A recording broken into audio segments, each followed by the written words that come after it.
Hey guys, welcome to this week's episode. This one's going to be a little bit of a short one, and it's a solo, but it's something that I kind of want to talk about a little bit with the state of our world and what's going on. And there's been a really interesting kind of dichotomy between two things going on simultaneously here in the last couple of days. So, we're getting ready to launch our Meat Church knife. When this episode comes out, that knife will have launched already, I guess last Friday if you're listening to this. But I've seen some of the comments about, the Meat Church knife, the chef's knife, and frankly, these are just the typical comments we see on every knife drop, so it's not like it's exclusive to that Meat Church knife or unique. But it was happening while I was also watching kind of a national possible crisis start to develop with our ports and with port workers going on strike. And this whole idea that, our supply chain might be hitting a point here where we're going to have a giant disruption to our economy, the way the U.S. works, our supply chain, receiving goods off of cargo ships into our ports. All while I have people making comments on, YouTube or Instagram or whatever about, oh, your knives are expensive, or I can buy a cheaper knife at Cabela's or whatever. And I even went on a bit of a rant on my Instagram page last night because it just pissed me off, more so that it was happening on Matt Pitman's Meat Church page because, you can hate on us all you want on our pages. I don't really give a shit, and I'm not going to listen to it. But when you are throwing hate and shade at someone that we work with, it bothers me because I don't want any disruption to anyone else's business coming to them because they associate with us, right? So for Meat Church, for example, Matt Pitman's a barbecue pitmaster, an unbelievable human, has built through unbelievable amount of hard work his brand and his business up into a huge national name. Does barbecue stuff for the Dallas Cowboys, does a lot of stuff for country music stars, has given back a lot to his community. He does a lot of barbecue classes and stuff like that. And so when people come on his page and start, some of his people are like, oh man, that's a lot for a knife. And even some people, like one guy was like, you should be ashamed of yourself, Matt. Ashamed of what? Ashamed of pushing an American-made knife from a company who's worked their ass off to get to where we are. Ashamed of the hard work that he has put in to grow an audience the size that he has. Ashamed of the experience that he's developed to be able to cook food and barbecue and do these things and develop spices and put his spices in every Ace Hardware in America. Ashamed to have built a huge brand from his backyard. Boy, that sounds eerily similar to what we're doing. Growing a brand from our backyard. I'm sitting in my backyard right now. And so I see all that going on. Meanwhile, you turn the news on and people are freaking out about how they're going to, be affected by this port crisis. And this is exactly what we've been talking about since we launched our knife company in COVID. During COVID, we saw giant disruptions to our supply chain. It's actually what drove a lot of the inflation that we're currently living in today because those inflation numbers don't come back, right? When inflation lowers, that just means that the prices are inflating year by year less. That doesn't mean when they say, inflation has dropped by 3%, that doesn't mean that we're in deflation. It doesn't mean that the goods that you're going to buy at the store next year are going to be cheaper than they are today. They're just going to not be they're not going to be more expensive at a faster rate. They're going to be more expensive at a slower rate, the rate of inflation.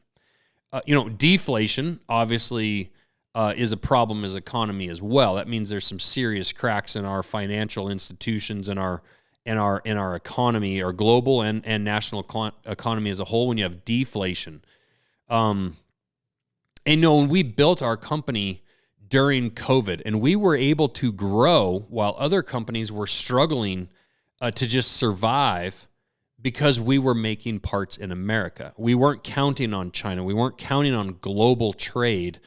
I could give two shits less what happens with the ports in regards to my company specifically. Now, granted, those port workers are critically important to our economy, also to our exports, to be able to make sure that our exports, whether it's grain or coal or any products that we make as Americans are going out. So I am not minimizing, and frankly, I don't know much about what the port workers' complaints are.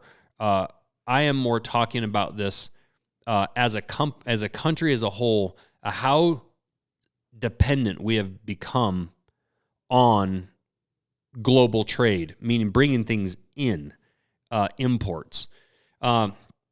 Whether, the fact that you hear Rogan talk about all the time, and, Sean Ryan on the Sean Ryan show, we don't make a cell phone in America.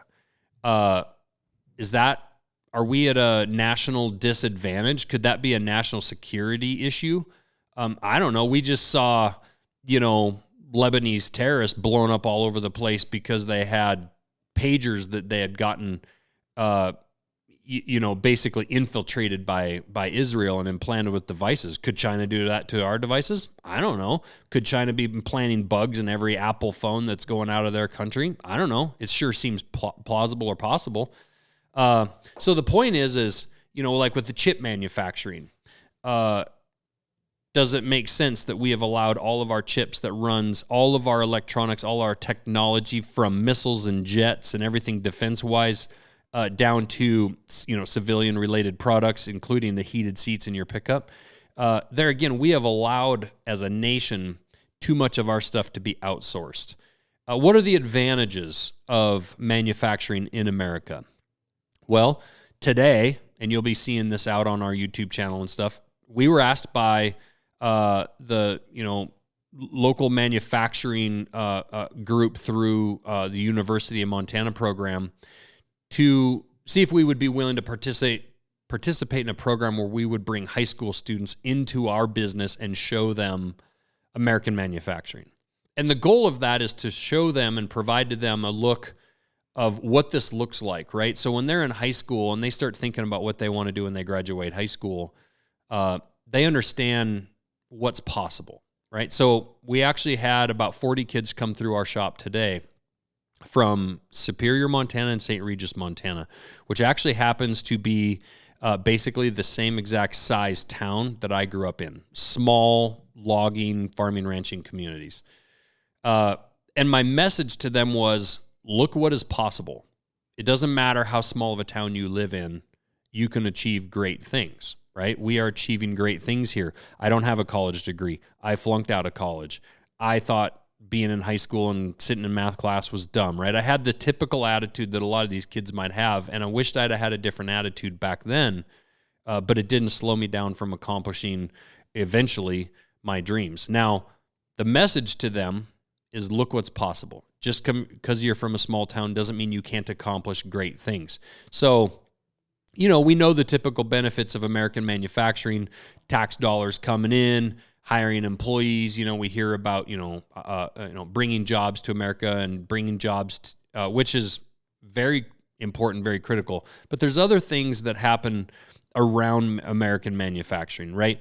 How do those companies support their small economies that they're a part of, right? The fact that we donated, $20,000 to 4-H this year through buying 4-H kids' animals. A couple of years ago when we had the major flooding in southwestern Montana, donating $80,000 to the Red Lodge Area Community Foundation. The way that we work with nonprofits and, sponsoring little things like sponsoring Little League teams and donating knives. Locally we have a guy here that sits on our school board and his brother was just diagnosed with cancer and we donated a knife for their benefit. Really simple, small things, but those aren't small things to our community. Those are major things to our community. It might be a small dollar amount compared to the millions of dollars in business that big companies are doing, but those impacts have major rippling effects in the community. Now imagine if there was a Montana knife company in every small town in America doing something, whether it's making knives, making chips, making gun parts, making vests, watches, whatever.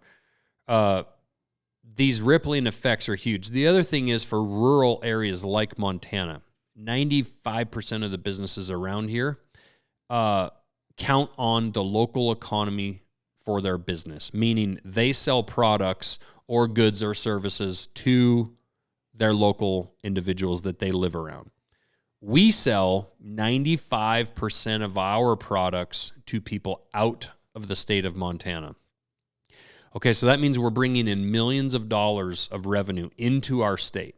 We're then going to pay taxes on that, income taxes. We're going to pay taxes that are going to go to benefit our school, our local fire department, a county road system, the homeless shelter, all of the programs that that are a part of the tax system. Not to mention the people that we're going to pay our employees, their wages, they're also going to pay income tax, right? Those dollars get spent over and over and over again. Our employees are going to go to concerts. They're going to buy real estate. They're going to buy cars. I can't overstate enough the importance of a business like ours to a small area. So when you hear bring American manufacturing back, it means to all of these small towns across America. And it doesn't have to be in the tens and tens of millions. It can be a machine shop that employs 6 people. That can be a big deal to a place like the town I grew up in. I know several people in the town I grew up in that have to drive 60 miles to Helena, 80 miles to Missoula for a job every single day, but they want to live in Lincoln because they like the quality of life, the way they raise their kids, the school system, things like that. So that's my message today is, I hope people, when they're making comments online, just think a little bit deeper. Now, I fully understand not everyone can afford a $300 hunting knife or a $500 chef's knife. I totally understand. I will also just ask people to think about when they comment, what is the point, right? If all we had was positivity, the world would be a better place, right? I don't expect everyone to love exactly what we're doing or love our knives. Maybe they love Winkler knives. Maybe they love other knife companies out there, Emerson Knives or whoever that is. That's all good, right? But what's the point in degrading someone to saying shame on you, Matt Pitman, as if he's doing something, immoral or illegal? I never negatively comment on another American's page that's trying to do something good. I see pages and I see people doing stuff and they're propping themselves up and they're marketing themselves in a weird way or whatever, and it's not my style exactly. I just don't comment. And I'm sure there's knife makers or there's people out there that look at my page and, they think I'm a self-promoter or I'm this or that or whatever. But they don't comment, right? That I think they do understand we're chasing our dream, they're chasing theirs. That negativity is not productive as a society, right? So when you get on your keyboard or you get on your phone and you go to make a comment, if it's not positive, then why make it at all, right? Especially when it's an individual, a small brand, a small company that is trying to do good in our country. So that's my message today. It's really think about what you put on the internet. And also, frankly, think about what you buy. I understand it's not possible. I mean, I buy shit made from China. It's not possible to buy everything made in the U.S. But boy, there's times you can sure make a decision here and there to buy something in the U.S. to support the American worker and American company. And quite honestly, the best thing that you can do is actually try to chase your own dream, build your own business, and build something, make something, provide a service, do something here in America and hire American workers to do it, and use American parts to do that. So that's my message today. I can't express how much I appreciate the support. I talk about the negative comments. I know people tell me to ignore the negative comments online, and they're right. And generally I do. And the positive far, far outweighs the negative. But I did want to address that today, and I think it's just ironic that those two things were happening, the hate we were getting for price or whatever about our product at the very same time that our supply chain coming in from overseas is falling apart. So thanks for the support, guys. go check out our YouTube page. Our vlogs, our weekly vlogs, you can see our employees in action, and we include them in what we're doing online. I want to highlight those people. Go watch our vlogs, sign up for those. Every single Friday they come out. It's the best piece of marketing or content that we do every single week. I love it. I never know what's going to be in them because our videographer Henry puts those together, and they're epic, and they bring a smile to my face and at times a tear to my eye. So thank you very much, guys. I appreciate it. Have a great day.